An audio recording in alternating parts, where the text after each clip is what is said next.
नमः शिवाय। श्री सद्गुरुनाथ महाराज की जय। परमपूज्य गुरुदेवता श्री कलावती माता की जय। जय राधे कृष्ण, जय गोपाल कृष्ण, श्री गुरुदेव दत्त। ओम नमः शिवाय। आजचा अनुभव खूप सुंदर करुणा गोसावी म्हणून आहेत त्या ताईंनी हा अनुभव शेअर केला. गावाचं नाव सांगू नका बोलल्यात त्या. तर ताई म्हणत होत्या गेली 8 वर्ष झालं मी आईंच्या मार्गामध्ये आहे आणि 8 वर्षामध्ये इतके बदल झाले वेगवेगळे आयुष्यामध्ये. जसं आई आल्या तसं आयुष्य बदलत गेलं म्हणतात. काही काही बदल असे होते की तो बदल झाल्यानंतर मी आईशी भांडायचे म्हणतात त्या, की का असं का, म्हणजे वाईट लोकांचं तर सगळं चांगलं करताय, माझं असं का. आणि तो बदल झाल्यावर असं वाटायचं की आईंनी, देवानं माझ्यावर कुठेतरी अन्याय केलाय.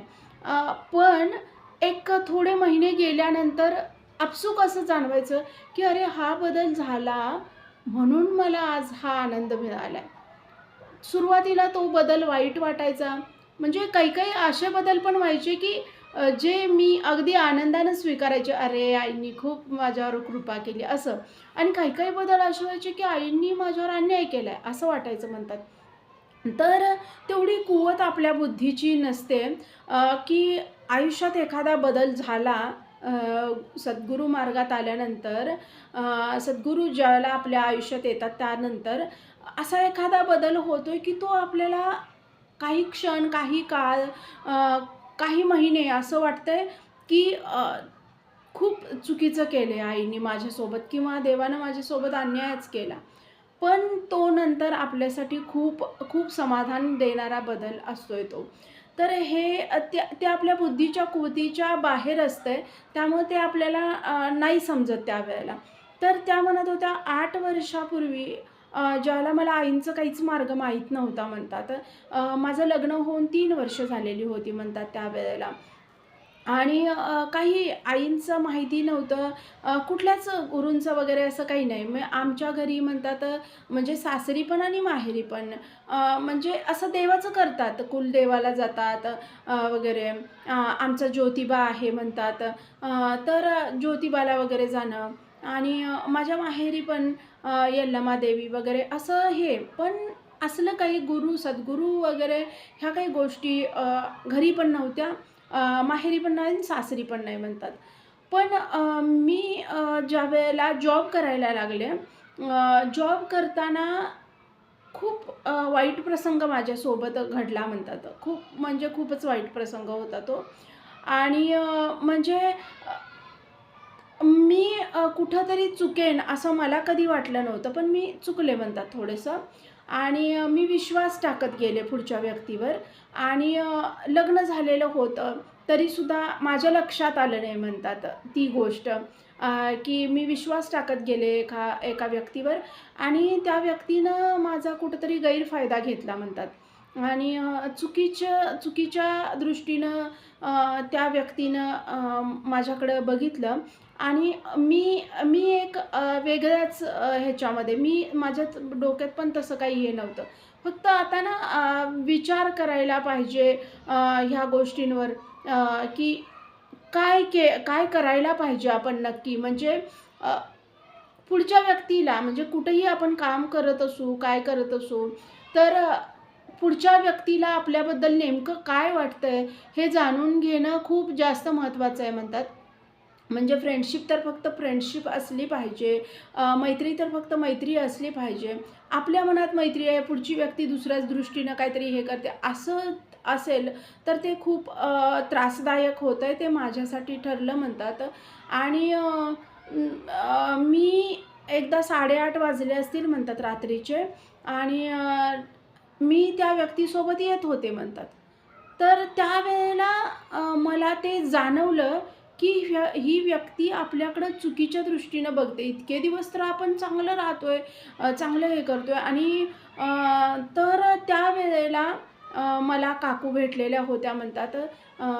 पोद्दार काकू म्हणून आहेत म्हणतात.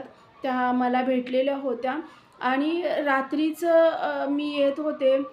खूप वाईट तो प्रसंग होता म्हणतात माझ्यासोबत. आणि त्या व्यक्तीचे मित्र होते सोबत. 1-2 मित्र वगैरे त्यांनी बोलवून घेतलेले होते म्हणतात. तो प्रसंग खूप भयानक होता माझ्यासोबत म्हणतात त्या. आणि तर त्या काकू जर त्यावेळी नसत्या तर कदाचित मला खूप मोठं मैत्रीचं खूप मोठं हे भोगावं लागलं असतं म्हणतात. आणि माझी फॅमिली पण खूप चांगली म्हणतात सासरची. माझे मिस्टर इवन माझी सासू वगैरे, नणंद सगळेच फॅमिली माझी खूप चांगली की अ, फक्त त्यांनी पूर्ण माझ्यावर विश्वास आणि मीही कधी त्यांच्या विश्वासाला काहीतरी तडा जाईल असं कधीच नाही वागले. मी अगदी निखळ मैत्रीच्या नात्यानं हे करत होते म्हणतात. आणि त्या दिवशी पोद्दार काकू ज्यावेळेला मला भेटल्या म्हणतात, कदाचित तोच प्रसंग होता. आईंना माझ्या आयुष्यात त्यांना आणायचं होतं म्हणतात आणि त्यांनी मला म्हणजे त्यांच्या घरी नेलं म्हणतात त्यावेळेला आणि त्यांच्या मुलाला बोलवून घेतलं. त्यांचे मिस्टर पण नव्हते म्हणतात काकूंचे. त्यांना पण बोलवून घेतलं त्यांनी आणि खूप मला समजवलं. खूप मी रडत होते, खूप घाबरले होते म्हणतात आणि मला घरी त्यांनी अगदी सुखरूप काकांनी आणि त्यांच्या मुलांना वगैरे खूप सुखरूप अगदी व्यवस्थित पोहोचवलं म्हणतात घरी. काकू पण आलेल्या म्हणतात. त्याच्यानंतर मैत्री करणं खूप भीती वाटायला लागली म्हणतात. हा अनुभव शेअर करताना माझ्या लक्षात आलं एका मुलीनं म्हणजे अगदी 12वीची मुलगी आहे. तिनं मला एक प्रश्न विचारलेला होता, ज्याचं उत्तर मी एस-जी लाईफ अँड रूल्स या चॅनलवरती देणार आहे. खूप मुलांकडे पण आजकाल ना खूप लक्ष देणं खूप गरजेचं झालेलं आहे. म्हणजे लक्ष देतात पालक पण कोण कुठल्या पद्धतीनं कुठल्या लेवलला चाललेलं आहे किंवा आपली मुलं कुठं चुकायला लागलेत का बऱ्याच वेळेला खूप वेळानं पालकांच्या लक्षात येतं आहे. आणि असं पण झालं आहे आजकाल की मुलं पण पालकांचं खूप कमी ऐकतात. खूप म्हणजे आधीच्या थोडंसं एक 10-12 वर्षापूर्वी थोडं का होईना भीती असायची मुलांना पालकांची. आजकाल ती खूप कमी झाली आहे भीती आणि म्हणजे आपण कुठल्या लेव्हलला जाऊन चुकायला लागलो आहे ह्याचं भान राहत नाही आहे. म्हणजे मुलांनाच असं नाही, बरेच असे 30शी-40शीकडे चाललेले सुद्धा व्यक्ती म्हणजे लेडीज असतील, पुरुष असतील तर ते खूप त्यासाठी ना अध्यात्म फार फार गरजेचं आहे. एस-जी लाईफ अँड रूल्सवर आज मे बी आजच पोस्ट करेन मी तो व्हिडिओ. तर तुम्ही खरंच बघा आणि मी नाही असं काय म्हणजे मी खूप हे आहे आणि मी तुम्हाला सगळ्यातून हे करू शकते असं नाही. मी तुम्हाला माझ्या बुद्धीनुसार मी तुम्हाला उत्तरं देईन. हां, पुढच्या व्यक्तींना वाटते की मला काहीतरी विचारावं म्हणून ते मला प्रश्न विचारतात आणि ज्यावेळेला समोरून प्रश्न येतात, त्याच वेळेला मी अशा प्रश्नांची उत्तरं देते. तर त्या मुलीनं मला खूप अगदी म्हणजे बहिणीसारखं मानून ताई असं का? मग तिनं नाव वगैरे सांगू नका बोलले, तर नाही हे करणार. पण मी शेवटी बाहेरची आहे. हे लक्षात घ्यावं प्रत्येकाने. मी बाहेरचे आहे. तुमचे घरचे म्हणजे मुलं जर बघत असतील कोण, तर तुमचे आई-वडील तुमच्यात तुमचे सगळ्यात जास्त जवळचे आहेत आणि तुम्ही त्यांच्याशी बोला आणि आई-वडिलांनी पण थोडंसं कुठेतरी चुकतंय तर लगेचच म्हणजे एकदम त्याचं उहापोह करू नका, की त्या वयात ती चूक होते म्हणून थोडंसं काहीतरी वेगळ्या पद्धतीनं त्यांना अ, चांगल्या पद्धतीनं हे करा आणि सगळ्यात मेन महत्त्वाचं अध्यात्मामध्ये आणा. मुलं ना सगळी अध्यात्मामध्ये आली पाहिजेत. मला तर आता इतकी भयावह आहे हे बाहेरचं. मला भयानक आहे, फार भयानक आहे. तर मी माझ्या ह्याच्यानुसार तिला सांगणारच आहे, व्हिडिओमधून सांगेन. त्यातून पण मी तिला फोनवर पण सांगितलेलंच आहे. तर व्हिडिओ बघा आणि खरंच आपल्या मुलांशी ना मुलं बाहेर मैत्री करायला धडपडण्यापेक्षा तुमच्याशीच मैत्री करावं असं काहीतरी तुम्हीच हे करा घरामध्ये. तर अनुभवाकडे येते. ते राहिलं सॉरी आणि तुम्ही म्हणजे जे पण अनुभव शेअर करताय ते अनुभवासाठी असतील तर मला आधी थोडंसं हे करा अनुभवासाठी. का तर ना मला असे बरेच कॉल यायला लागलेत जे आता तूर्त आईंच्या मार्गात आलेत आणि म्हणजे खूप वेगळ्या ह्याच्यावरती आहेत, पॉईंटवरती आहेत. असे पण या आठवड्याभरात तर बरेच असे कॉल आले मला आणि म्हणजे जे अनुभव नाही आहेतच, पर्सनल प्रॉब्लेम आहेत. तर मी तर सामान्य आहे अगदी. मी माझ्या कृतीनुसार उत्तर देण्याचा प्रयत्न करेनच. पण सगळ्यात मेन महत्त्वाचं तुम्ही आईंना घट्ट पकडा. आईंचे चरण घट्ट पकडा आणि तिथं उत्तरं सगळी मिळतील. आईंची जी प्रकाशनं आहेत, जे पण आता मला अशा विषयांवर कॉल करायला लागलेत, तर मी तुम्हाला सांगेन, तुम्ही आधी ते चरण घट्ट पकडा. उपासना धरा. 1.5 तासाची कुठलीही उपासना सुरू करा. त्याच्यानंतर नामस्मरण. 1.5 तासाची उपासना करता का तर तुम्ही जर जास्त प्रॉब्लेम आहेत, तर 1.5 तासाची उपासना करत एक अर्ध्या पाऊण तासाचं, 1 तासाचं केलं तरी खूपच चांगलं. असं नामस्मरण करा आणि आईंची प्रकाशनं वाचा. कमीत कमी एक 10-20 मिनिटं एखादं प्रकाशन वाचा. प्रत्येक प्रकाशनं वाचत जा. तुमच्या प्रश्नांची उत्तरं आई स्वतः हे करतील. मी खूपच सामान्य आहे. माझ्याकडे तुम्ही उत्तरं मागताय. आईंनी कुठेतरी त्यांना बुद्धी केली असेल माझ्यावर. मी माझ्या बुद्धीच्या कृतीनुसार तुम्हाला उत्तर देण्याचा नक्कीच प्रयत्न करेन. पण सगळ्यात महत्त्वाचं म्हणजे अध्यात्मात या.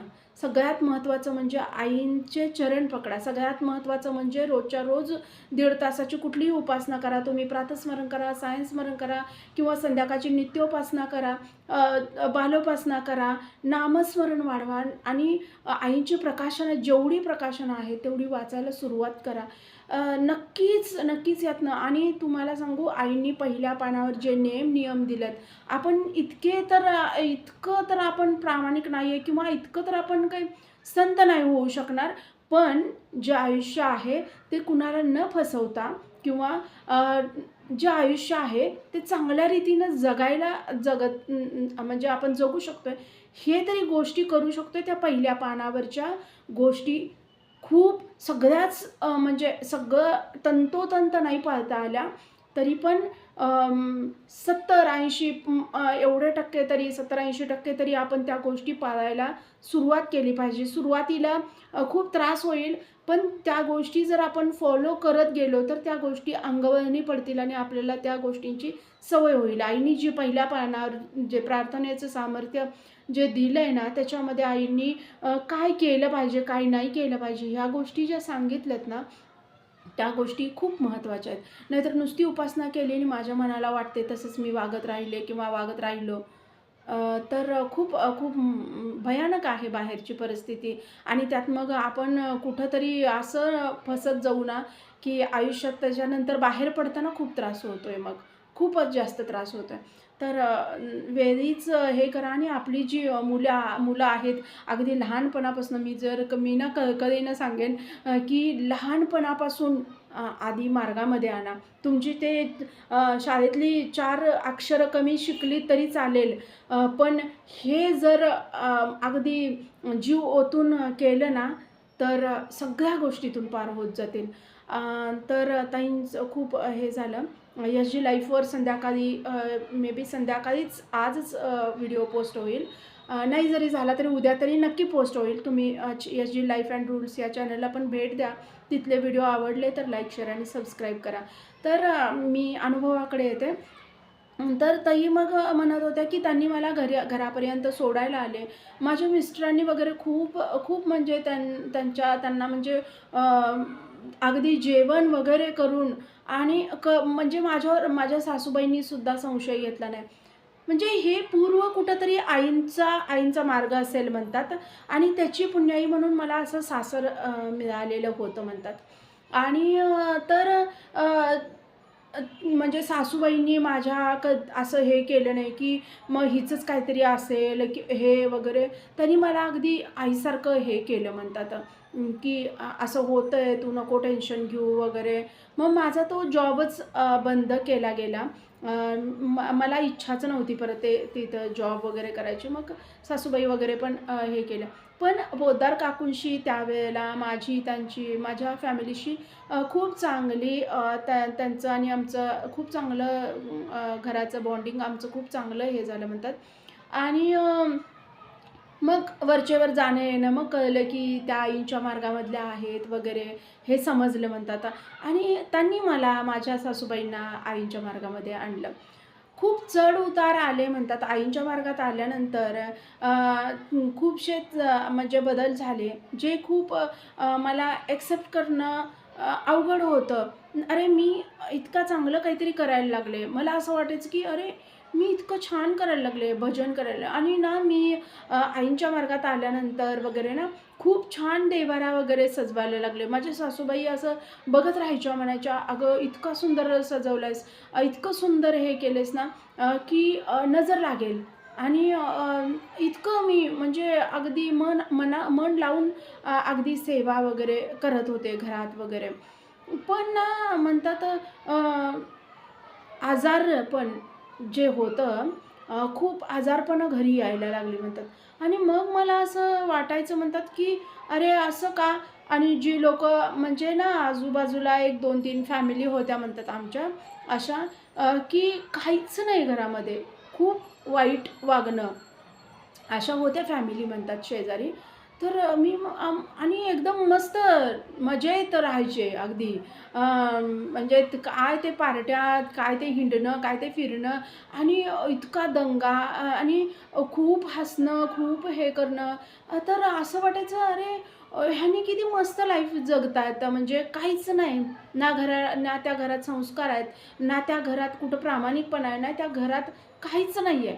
म्हणजे सगळं बघितलं तर किती घाणेरडे वागतायत ही लोकं, सगळे. आणि हे किती मजेत आहेत. आणि आम्ही एवढं चांगलं, आम्ही सकाळी छान उठतोय, सगळे संस्कार जपतोय, सगळं देव धर्म करायला लागलोय, आता तर गुरूंचा मार्ग पण घेतलाय. आणि आमचंच असं का? आजारपणं, हे ते सारखे टेन्शन्स. मग असं वाटायचं म्हणतात. सासूबाईंचं झालं की सासऱ्यांचं, सासऱ्यांचं झालं की माझं. माझे मिस्टर कधी नाहीत म्हणतात. तर हे कुठेतरी मनाला खूप त्रासदायक. आणि त्या 2-4 फॅमिली होतात ज्या समोर, कधी काही नाही मज्जेत, अगदी सगळीकडे हिंडायचे, फिरायचे. अगदी सगळ्याचे म्हातारे लोकं होते, ते पण अगदी निर्धास्त. आणि मी म्हणायची, ह्यांच्यात कसं काय नाही ना, आम्ही देव-देव करतोय तर आमच्या मागं काय देव अ, असे लागलेत का? असं पण कुठेतरी वाटायचं. आणि मग कुठेतरी श्रद्धा डळमळीत व्हायची म्हणतात. पण काही महिन्यात ते जाणवायला लागलं म्हणतात, की ह्या गोष्टींची पॉझिटिव्हिटी किती मोठी आहे. अ, आपण नुसतं जन्माला आलोय, सकाळी उठतोय, कधी पण उठतोय, कधी पण खातोय, कधी पण हिंडतोय, काय पण करतोय, काय पण हे हे जगणं नव्हे, हे नंतर-नंतर समजायला लागलं म्हणतात. मार्गात आल्यानंतर सासूबाईंचं पहिलं दुखणं निघालं वगैरे. अ, आणि त्यांनी पण करत होत्या. तर मग खूप वाईट वाटायला लागलेलं होतं म्हणतात. काही महिन्यात ते बरं झालं, त्यांचं बरं झालं, तोपर्यंत सासऱ्यांचं निघालं वगैरे. तर ह्या परीक्षा होत्या म्हणतात. ते नाही कळलं त्यावेळेला. पण आधीपासून घरात वागणं चांगलं होतं म्हणतात सगळ्यांचं. माझ्या मिस्टरांपासून माझ्या सासऱ्यांपर्यंत सगळ्यांचं वागणं अगदी खूप चांगलं होतं. सासू, नणंद सगळ्यांचं. आणि कधी कुणाला फसवणं नाही. कधी कुठल्या गोष्टीत कुणाची म्हणजे आपण म्हणतो ना हाय घेणं, तसले प्रकार कधी केले गेले नाहीत घरात. अ, अगदी आपण म्हणतो ना एक मार्गानं जाऊन आपलं काम भलं, आपण भलं, असं मार्गानं पैसा कमवणं, ह्या ह्या पद्धतीचं माझं घर होतं म्हणतात. त्यामुळं कृपा व्हायला जरासा लवकर अवधी म्हणजे लवकर जराशी कृपा झाली म्हणतात. जर असे प्रकार जर घरी कुठं असतील, तर मग थोडीशी कृपा व्हायला सुद्धा वेळ लागते म्हणतात. आमची सेवा चालू असताना सुद्धा आमचं असं घरचं सगळंच म्हणजे सगळ्यांचीच वागणं असं असताना सुद्धा म्हणतात, की प्रॉब्लेम्स येत होते. परीक्षा होत होत्या म्हणतात सुरुवातीलाच. आणि मला वाटत नव्हतं म्हणतात खूप काळ आम्ही आईचं करेन. आणि जवळ-जवळ 2, 2.5, 3 वर्ष असं परीक्षाच चालू होत्या म्हणतात. म्हणजे एक झालं की हां, थोडेसे दिवस छान यायचे. हां, मग परत आणि आईंचं खूप चांगलं वाटायचं. थोडे दिवस घरात एक छान वाटायचं आणि परत तसंच काहीतरी दुसऱ्यांचं दुखणं आणि मग ते दुखण्याच्या ह्याच्यातून ह्याचा दवाखाना, त्याचा दवाखाना. मिस्टर बेजार झालेले होते म्हणतात. सगळ्यांचं बघून ह्याचं झालं की त्याला ॲडमिट केलं, त्याच्याबरोबर दवाखान्यात राहावा, त्याचं झालं की आणि त्यांनी उठून जॉब पण करा, ऑफिसला जावा. हे सगळ्या गोष्टींमध्ये खूप त्रास झाला म्हणतात. आणि 3 वर्ष, तब्बल 2.5-3 वर्ष ह्या गोष्टी चालू होत्या म्हणतात मार्गात असताना. आणि मग खूप वाईट वाटायचं खूप आहे.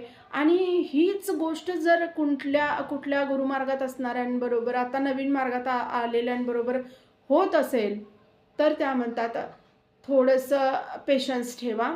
आणि जर खूप वर्ष मार्गात आहे तुम्ही, म्हणजे ताईच म्हणत होत्या, जर खूप वर्ष तुम्ही मार्गामध्ये आहे, आता मी तर काही खूप म्हणजे आईच्या खूप वर्ष मार्गात आहे आणि मला खूप कळले असं काही भाग नाही आहे, असं त्या म्हणत होत्या की मला खूप कळलं असं नाही. पण थोडेसे पेशन्स ठेवा. जर नुकतेच आलं असेल आणि खूप वर्षापासून आहे मार्गामध्ये, तरीसुद्धा खूप अडचणी आहेत, तर तुमचं वागणं हे प्रार्थनेचे सामर्थ्य जे लिहिलंय आईनी पहिल्या पानावर, जे दिलंय, जे रूल्स, नियम घालून दिलेत, त्या नियमानुसार आपलं वागणं आहे का नाही हे चेक करा. नाहीतर म्हणजे मी उपासना करते मस्त 20 वर्ष झाले, मी उपासना करते 25 वर्ष झालं, पण परिस्थिती जैसे थे आहे. तर ह्याच्यातमध्ये आपलं वागण्यात पण कुठेतरी हे, म्हणजे मी आईंच्या मार्गात तर आहे, पण आईंच्या कुठल्या जे नियम आईंनी दिलेले आहेत, त्या नियमांचं कुठं उल्लंघन करते काय मी? ते नियम तोडून वागते आहे काय? किंवा त्या नियमात न बसणाऱ्या गोष्टी मी करते आहे काय? ह्याच्याकडं लक्ष द्या. आणि ते जर बदललं, तर तुमच्या थोड्या 1.5 तासाच्या उपासनेनं सुद्धा खूप लवकर आई तुम्हाला मदत करतील किंवा खूप लवकर तुम्हाला सगळ्या त्रासातून बाहेर काढतील, असं ताई म्हणत होत्या. तर त्या म्हटल्या 3 वर्ष हे झाल्यानंतर मग जे छान-छान बदल आयुष्यात व्हायला लागले म्हणतात. माझा 3-4 वर्ष दवाखाना चालू होता म्हणतात. 4थ्या वर्षी थोडं-थोडं माझं कमी झालं म्हणतात. म्हणजे प्रेग्नन्सीसाठी वगैरे ह्या गोष्टीसाठी. आणि खूप पैसा खर्च झाला, मानसिक पण तेवढाच त्रास, शारीरिक खूप आणि त्यात ते उपासना करणं शक्यच होत नव्हतं म्हणतात, नकोच वाटायचं. पण तरीसुद्धा आईंची प्रकाशनं वाचली गेली घरात. मी मोठ्यानं वाचायची, सासूबाई ऐकायच्या, कधी सासूबाई वाचायच्या, मी ऐकायची. प्रकाशनांचं वाचन झालं घरामध्ये. त्याच्यानंतर नित्योपासना घरामध्ये चालू झाली म्हणतात. नित्योपासना सासूबाई करायच्या, मी प्रातस्मरण करायची म्हणतात. ह्या सगळ्या सेवा चालू झाल्या म्हणतात घरामध्ये. नामस्मरण चालू झालं आणि त्याचा प्रभाव 2-3 वर्षामध्ये खूप चांगला आम्हाला रिझल्ट आला. मला ना त्या म्हणतात, मला कधीही मला वाटलं नव्हतं. मला एवढा प्रॉब्लेम होता, एवढं हे होतं, की प्रेग्नन्सी माझी नॉर्मल होईल असं कधी तर वाटतच नव्हतं. पण प्रेग्नन्सीमध्ये इतके प्रॉब्लेम होते म्हणतात, की मला असं वाटायचं, की अरे आपल्याला मूलबाळ तर होईल का नाही असं वाटायचं म्हणतात. पण आईंच्या कृपेनं खूप चांगलं बाळ झालं. नॉर्मल डिलिव्हरी झाली. तिथून दिवस बदलत गेले आणि ह्या म्हणतात 2 वर्षामध्ये तर सगळ्यांच्या तक्रारी, आरोग्याच्या सगळ्यांच्या तक्रारी. मी आईंकडं ना सारखी तीच प्रार्थना करायची म्हणतात उपासना करताना. आमच्या घरी जे आहे तुमच्या कृपेनं अगदी आहे, व्यवस्थित आहे. आम्ही आमच्या घरात भाजी भाकरी खाऊन तुमचं नाव घेत राहावं. आम्हाला काही नको. तुमचं नाव घेत अगदी आमच्या घरात आम्ही चांगल्या पद्धतीने हे करावं. आम्ही कुणाचं निंदा करू नये, आम्ही कुणाचं वाईट करायला जाऊ नये, कुणाचं काही हे करू नये. पण आम्ही आमच्या घरात अगदी भाजी भाकरी खाऊन तुमच्या उपासनेत राहावं आणि निरोगी राहावं. 2 वर्ष झाली म्हणतात. आता 2 वर्षात अजिबात सासूबाईंच्या किंवा माझ्या सासऱ्यांच्या दुखण्याची काही तक्रार नाही म्हणतात. जे रेग्युलर चेकअप वगैरे असते 3 महिन्यानं तेवढंच ते काय ते. पण म्हणतात हा जो बदल आत्ता जो ह्या 4-5 वर्षात जो बदल झाला आहे म्हणतात, तो खूप सुखदायक बदल आईंनी आयुष्यात खूप सुंदर बदल असा केला आहे म्हणतात. पण आधीचे जे बदल होत होते तर त्यानं मन खूप नर्वस होत होतं. आमच्यासोबतच का, वाईट लोकांसोबत का, चांगलं सगळं आहे मस्त. पण ते वाईट किंवा आपण चांगले हे ठरवणारे पण आपण कुणी नसतोय त्या म्हणत होत्या. काय जे असेल ते असेल त्यांचं. आता ज्या गोष्टी आपल्याला गैर दिसतायत की ही गोष्ट गैर आहे वगैरे असं आपल्याला वाटतंय म्हणतात. काय माहिती त्यांचं काय असेल ते. त्यांचे आधीचे काहीतरी पुण्य त्यामुळं आत्ता जरी वाईट वागत असतील तरी पण त्यांचं सगळं चांगलं असं पण असेल म्हणतात. तुम्ही जसं व्हिडिओमधून सांगताय त्या म्हणत होत्या. तसं पण असेल, काय असेल माहीत नाही. पण आईने मला आणि माझ्या परिवाराला तरी यातनं बाहेर काढलंय. आता तरी मला 2 वर्ष मला मग खूप धाकधूक असायची म्हणतात. ह्या 2 वर्ष तर पूर्ण हे आणि माझ्या मुलाच्या ह्याच्यामध्ये खूप खूप सगळेजण मस्त हे आणि म्हणतात मला असं वाटायचं की मी घरीच बसून हे करते. तर एक माझा व्यवसाय आहे म्हणतात कपड्यांचं मी हे केलेलं आहे, सुरू केलेलं आहे म्हणतात. ते दुकान पण खूप म्हणजे आत्ता ह्या 8-9 महिन्यात म्हणतात खूप चांगल्या रीतीने चालायला लागलेलं आहे म्हणतात. माझ्या सासूबाई, माझे सासरे मुलामध्ये माझ्या रमायला लागलेल्या आहेत. मी माझा व्यवसाय चांगल्या पद्धतीनं सुरू केलेला आहे. तो अगदी म्हणजे खूप असा मोठा नाही म्हणतात, पण खूप अगदी स्थिर स्थावर व्हायला लागलेला आहे. ह्या सगळ्या गोष्टींचं खूप समाधान आहे. आम्हाला फक्त आमची भाजी-भाकरी आईंनी आयुष्यभर प्रामाणिकपणानं मिळवून ती टिकवता आली पाहिजे आम्हाला आणि आम्ही समाजासाठी खूप काही नाही करू शकलो. तरी पण समाजात एक वाईट काही संदेश पसरवणारे किंवा समाजात आम्ही वाईट काही करून कुणाचं नुकसान करणारे असं जगून तरी आम्हाला मरायचं नाही आमच्या फॅमिलीमधल्या कुणालाच. तर ती तेवढी ताकद आम्हाला नेहमी आईंनी द्यावी आणि नेहमी आमच्या परिवारावर कृपा ठेवावी. अशीच जी आत्ता आहे 4-5 वर्षात ह्या 3-4 वर्षात तरी खूप जी कृपा आहे, ती अशीच आमच्यावर राहावी असं ताई म्हणत होत्या. तर अशीच कृपा सगळ्यांवर राहणार. आईंचे नियम पाळले की सगळं व्यवस्थित होत जाणार, सगळ्यांचं छान होणार आणि आईंची कृपा सदैव सर्वांवर राहणार. फक्त आपल्याला आईने घालून दिलेले नियम आपल्याकडून पाळले जावेत हीच आईंच्या चरणी प्रार्थना आहे. तर असे छान छान अनुभव सगळ्यांना येऊ देत. व्हिडिओ आवडला तर like, share and subscribe. Shri Sadgurunath Maharaj की जय. परमपूज्य गुरुदेवता श्री कलावती माता की जय.